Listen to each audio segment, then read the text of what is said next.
साहेबंदी।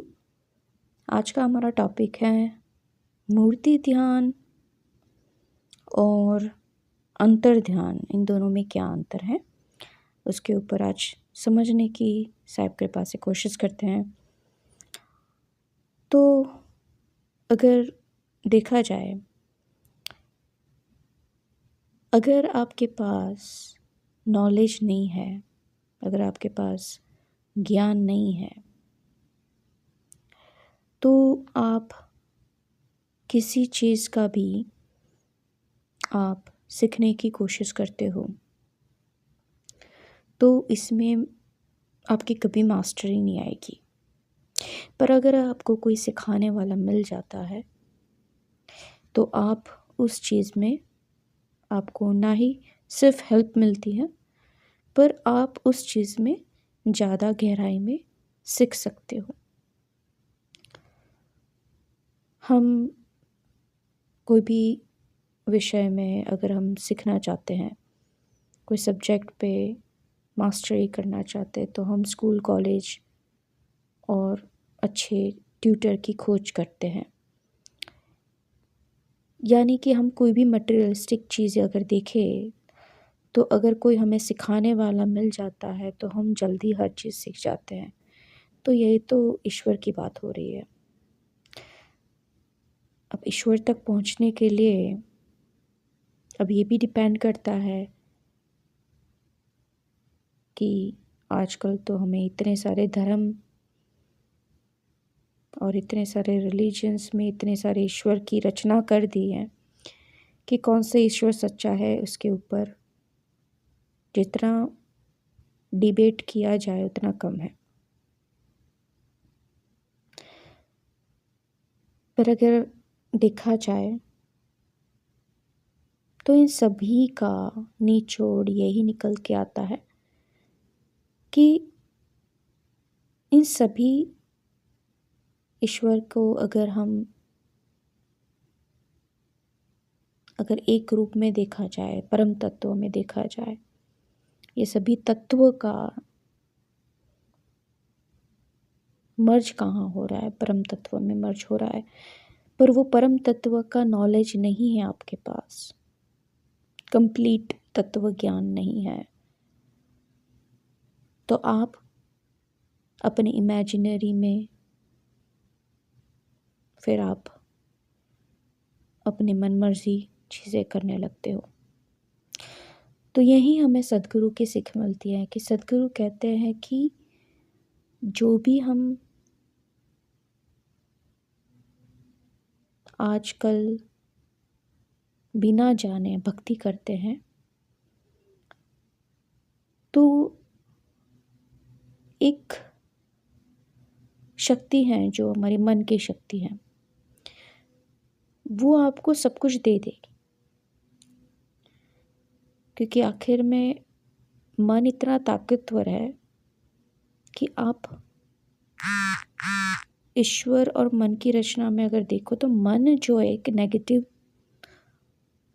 ऊर्जा से बना हुआ तत्व है, तत्व नहीं बोल सकते, वो एक शक्ति है, और परम तत्व, इन दोनों में बहुत बड़ा अंतर है। तो मन जो शक्ति है वो इतनी ताकतवर है कि आपको वो सब कुछ दे देता है। आप जो मांगोगे, जो भी इमेजिनेशन करोगे, वो सब दिखा देगा, क्योंकि वो भी इन्फिनाइट है। जो भी सोचोगे वो सब कुछ मन आपको दिखा देगा, क्योंकि मन ही ने तो सारा कंट्रोल ले रखा है ना हमारे शरीर का। तो आप मन से जो भी इमेजिनेशन कर रहे हो, सब कुछ कर रहे हो, वो मन ही आपको जो चाहो मांगते हो दे देता है।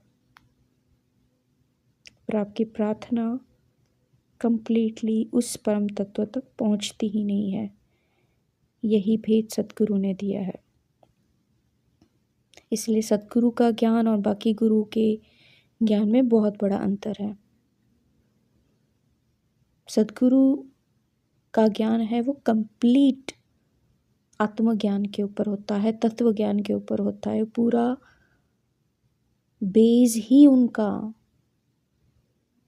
तत्व ज्ञान पे होता है। इसीलिए कंप्लीट तत्व ज्ञान जब तक आपको नहीं पता लगेगा तब तक आप परम तत्व के बारे में सोच भी नहीं सकते हो।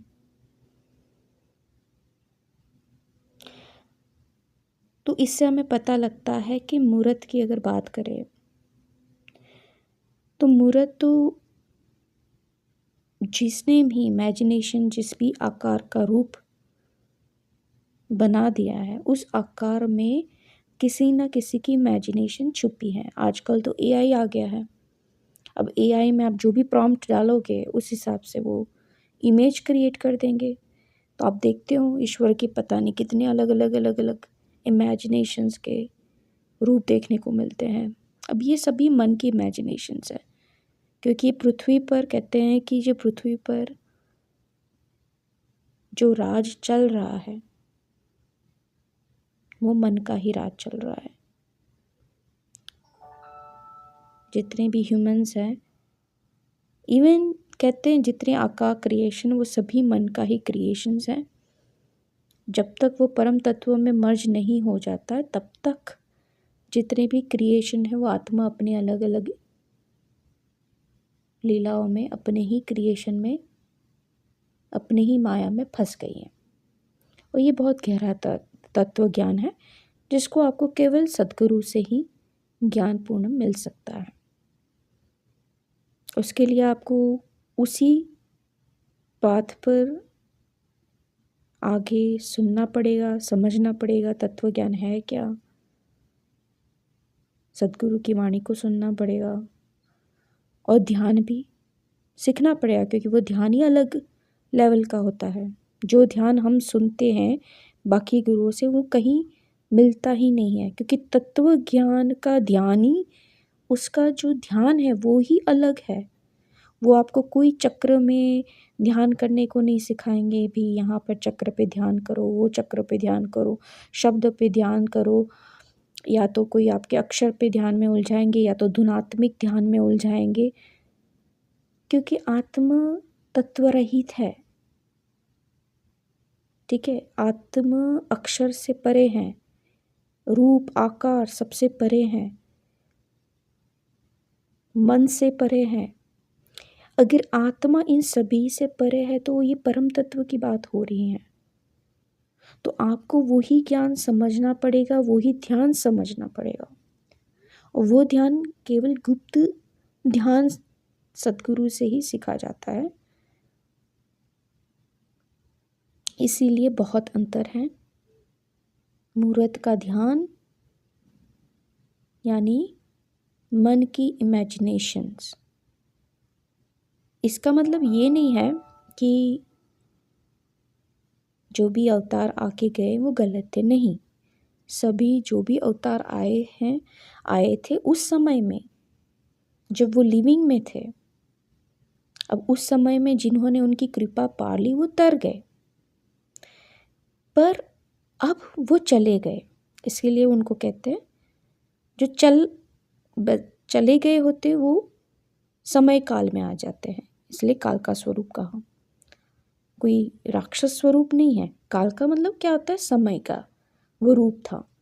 अब वो चले गए। अब वर्ड ऑफ माउथ पे जो चलता है, अब उसमें क्या होता है, इमेजिनेशंस चलती है। अगर आपको बताया भी किसी की आकृति, अब जिन्होंने देखा है उनको पर्सनली वो जानते हैं, पर अगर आपको बताएंगे और उस दुनिया में वो नहीं रहे तो आपको सिर्फ शब्द से समझाएंगे भी ये ऐसे ऐसे दिखते थे। उस हिसाब से सामने वाला अपने मन के इमेजिनेशन से वो चित्र आपको दिखा देंगे भी ये ऐसे दिखते थे। अब वो उसने अपनी इमेजिनेशन डाल दी, पर मेन चीज़ डाल दी भी, हाँ ये ऐसे मोर पंख रखते थे, इस तरह से पीताम्बर पहनते थे, इनका इस तरह का स्ट्रक्चर था, बॉडी स्ट्रक्चर था। तो ऊपर ऊपर की सारी बाहरी आकृति तो आपको दिख जाएगी, पर मूल तत्व जो है उनका, उसके बारे में आपको पता ही नहीं है। अब जब तक तत्व पे ज्ञान पे नहीं समझोगे तब तक आपको तत्व पे ध्यान देना नहीं आएगा। यही गुप्त ध्यान है।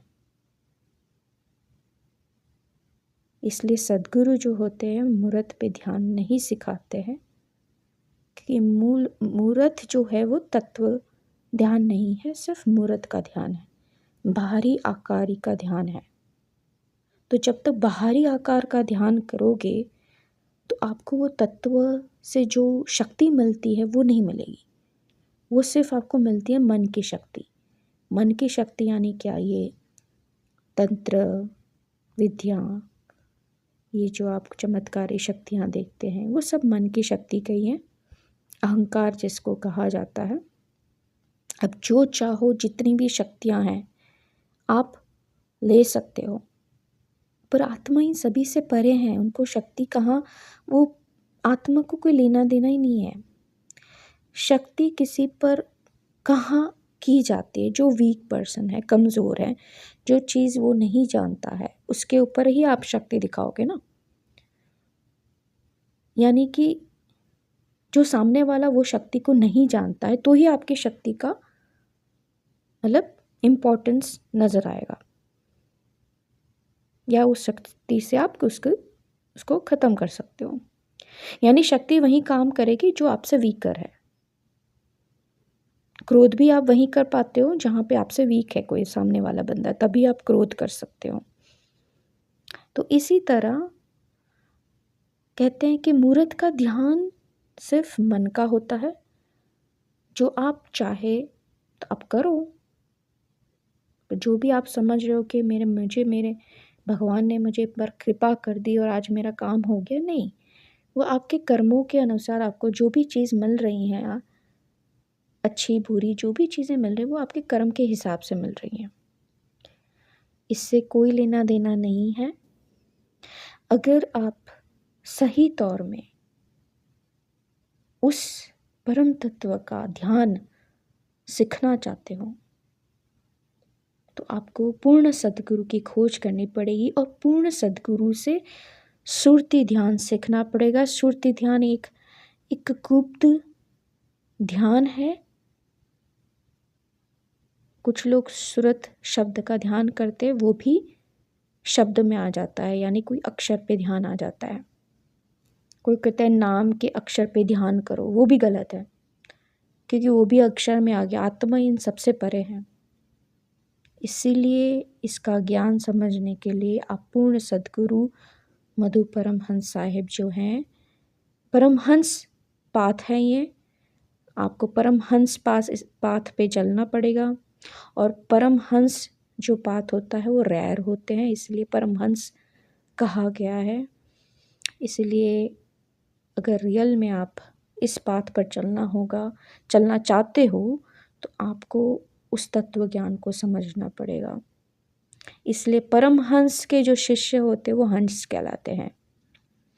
और कहते हैं ना कि कलयुग में तो केवल जो है वो हंस ही है जो इस मोक्ष को पा सकते हैं।